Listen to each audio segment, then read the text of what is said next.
श्री शिवाय नमस्तुभ्यम। हर हर महादेव। दोस्तों, स्वागत है आप सभी का।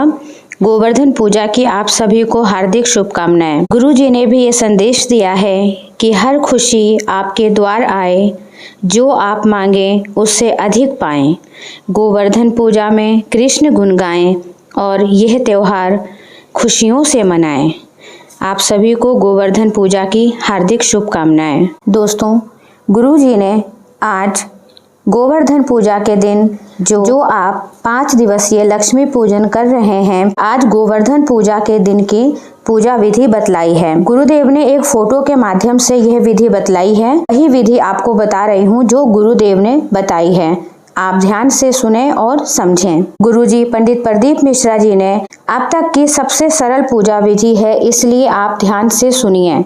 गुरुजी ने कहा, यह 2 नवंबर 2024 दिन शनिवार के दिन मतलब गोवर्धन पूजन के दिन आपको यह पूजा करनी है। एक फोटो के माध्यम से जो पूजन विधि हम सब तक पहुंचाई है, उसमें जैसे जैसे लिखा है मैं वैसे ही आपको बताने वाली। अब तक की सबसे सरल पूजन विधि है, इसलिए आप ध्यान से सुने। गुरु जी ने कहा, यह आपको 2 नवंबर 2024 दिन शनिवार के दिन मतलब गोवर्धन पूजन के दिन आपको यह पूजन करनी है। गुरु जी ने शुरुआत में ही लिखा है कि गोवर्धन पूजन दीपावली के दूसरे दिवस की आप सभी को बहुत बहुत शुभकामनाएं। चौथे दिन की पूजा के रूप से गोवर्धन पूजा का दिन होता है। माता लक्ष्मी के सिक्कों को जैसे आपने थाली में रखकर पूजा की है, वैसे ही आपको अभी भी करना है। जो सिक्के आपने थाली में दिवाली के दिन से रखे हैं, अगर नहीं रखे हैं, आपने उठा लिए थे तो कोई बात नहीं, आप उन सिक्कों को वापस एक थाली में रखिए स्वास्तिक बनाकर, और आपको बस आटे का और हल्दी का चौक पूरकर उसके ऊपर एक पाटा रखकर और फिर कपड़ा बिछाकर एक प्लेट में स्वास्तिक का निर्माण करके उसके ऊपर उन सिक्कों को वापस से रख दीजिए। जब आप चौक पूर कर या स्वास्तिक बनाएं, उसमें चावल के दाने अवश्य चढ़ाएं। चौकी पहले से रखी है तो आपको केवल सिक्कों का पूजन ही करना है। फिर कुमकुम, रौली, हल्दी जो भी आप चढ़ाते हैं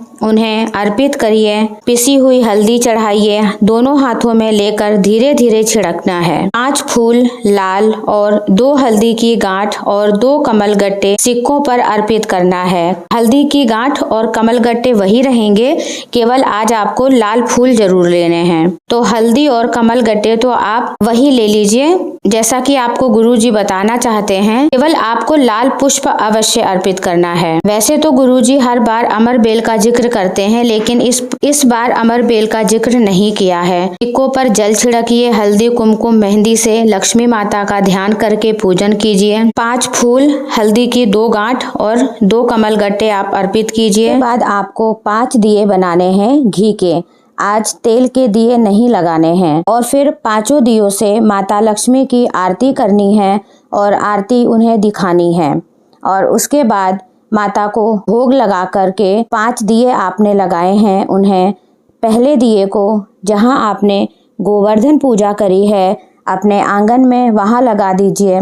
और यदि किसी के यहाँ गोवर्धन पूजा नहीं होती है तो भी उनका ध्यान कर कर आप अपने घर के आंगन में पहला दीपक लगा दीजिए। दूसरा दीपक पानी के मटके के पास रखना है अपने पितरों का ध्यान करते हुए। और तीसरे दीपक को भगवान के सामने जहां आपने माता लक्ष्मी का पूजन किया है वहीं लगा दीजिए। चौथा दीपक आपको अपनी अलमारी या तिजोरी के पास में रखना है जहां आप पैसे रखते हैं। और 5वां दिया आपको तुलसी के क्यारे के पास रखना है, और तुलसी के क्यारे में नहीं रखते हुए उसको बाहर रखना है ताकि तुलसी का पौधा जले नहीं। के बाद फिर आपको जहां आपने लक्ष्मी पूजन किया है वहां पर वापस बैठना है। हल्दी और कुमकुम की एक एक बिंदी वापस से सिक्कों पर लगानी है। माता लक्ष्मी के आगे झोली फैला करके अपने घर में धन संपदा की प्रार्थना करनी है, कामना करनी है। और बाबा कुबेर भंडारी का ध्यान करके श्री शिवाय नमस्तुभ्यम का ध्यान करना है। दोस्तों, 5वें दिन की पूजा विधि भी आपको बता दी जाएगी। भाई दूज यहाँ जो भी जानकारी दी है इस फोटो के माध्यम से दी गई है, आप इसे पढ़ सकते हैं। और इसी फोटो के माध्यम से ही मैं आपको कल 5वें दिन की पूजा विधि भी बता दूंगी। अगर आपको वीडियो अच्छी लगी है तो प्लीज़ लाइक कीजिए, चैनल पर नए हैं तो सब्सक्राइब कीजिए। मिलते हैं अगली वीडियो में। श्री शिवाय नमस्तुभ्यम।